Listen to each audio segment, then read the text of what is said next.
Hello guys, आज मैं इसमें सर्वनाम की परिभाषा करवाऊंगी। सबसे पहले इस सर्वनाम की परिभाषा है, इसे देखो। इन शब्दों को सर्वनाम कहते हैं, अर्थात संज्ञा के स्थान पर किए जाने वाले शब्दों को सर्वनाम कहते हैं। जैसे यह, वह, उसका, उन्हें, उनकी आदि। सर्वनाम के भेद। सर्वनाम के कितने भेद हैं? 6 भेद हैं, 6 प्रकार के हैं। पुरुषवाचक सर्वनाम, निश्चयवाचक सर्वनाम, अनिश्चयवाचक सर्वनाम, प्रश्नवाचक सर्वनाम, संबंधवाचक सर्वनाम, 6 निजवाचक सर्वनाम। अब पुरुषवाचक सर्वनाम। बातचीत में 3 पक्ष होते हैं, बोलने वाला, वक्ता, सुनने वाला, श्रोता, अन्य जिसके बारे में बात की जा रही हो। अतः बोलने वाला, सुनने वाला तथा जिसके विषय में बात की जाए, इन तीनों पुरुषों का बोध कराने वाले शब्द को पुरुषवाचक सर्वनाम कहते। जैसे हम, तुम, तू, आप, वह, वे आदि।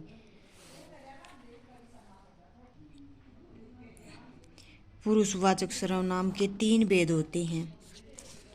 उत्तम पुरुष। जिन सर्वनाम शब्दों का प्रयोग बोलने वाला अपने लिए करता है उन्हें उत्तम पुरुषवाचक सर्वनाम कहते हैं। जैसे मैं, मुझे, मेरा, हमें, हमारा आदि। मध्यम पुरुषवाचक। जिन सर्वनाम शब्दों का प्रयोग सुनने वालों के लिए किया जाता है उन्हें मध्यम पुरुषवाचक सर्वनाम कहते हैं। जैसे तू, तुम, तुमको, तुम्हारा, आपको आदि। अन्य पुरुषवाचक। जिन सर्वनाम शब्दों से उस तीसरे का बोध होता है जो वहाँ उपस्थित नहीं है और जिसके लिए ये बात की जा रही है उन्हें पुरुषवाचक सर्वनाम कहते हैं। जैसे वह, यह, वे, उसे, उन्हें, उसका, उनका आदि।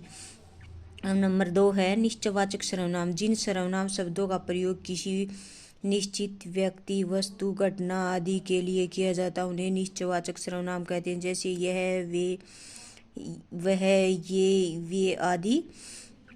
यह कलम आचार्य जी की है। कलम आचार्य जी की है, किसी और की नहीं। यह पुस्तक गणेश की है, पुस्तक गणेश की ही है, किसी और की नहीं। मतलब उसी की चीज़ और किसी और की नहीं हो, इसे निश्चयवाचक सर्वनाम कहते हैं। अनिश्चयवाचक सर्वनाम। जिन सर्वनाम शब्दों के लिए निश्चित व्यक्ति अथवा स्थान आदि का पता न चले उन्हें अनिश्चयवाचक सर्वनाम कहते हैं। जैसे कोई, कुछ, किसी आदि। कोई आ रहा है, पता नहीं कौन आ रहा है।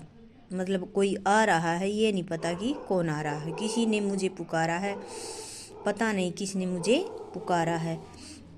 प्रश्नवाचक सर्वनाम। ऐसे सर्वनाम शब्द जो किसी व्यक्ति, वस्तु से संबंधित प्रश्न पूछने के लिए प्रयोग लाए जाते हैं उन्हें प्रश्नवाचक सर्वनाम कहते हैं। जैसे किसने, क्या, किसको, किसे, क्यों आदि।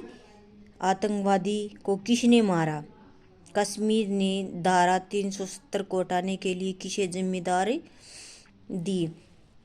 संबंधवाचक सर्वनाम। जो वाक्यों में संबंध प्रकट करने वाले सर्वनाम शब्दों को संबंधवाचक सर्वनाम कहते हैं। जैसे जैसा, वैसा, जहाँ, वहाँ, जिसका, उसका, जिसकी, उसकी आदि। जैसा करोगे वैसा भरोगे, जहाँ चाह वहाँ राह है। और अब देखो, मैं इसमें ये दिखा रही हूँ आपको।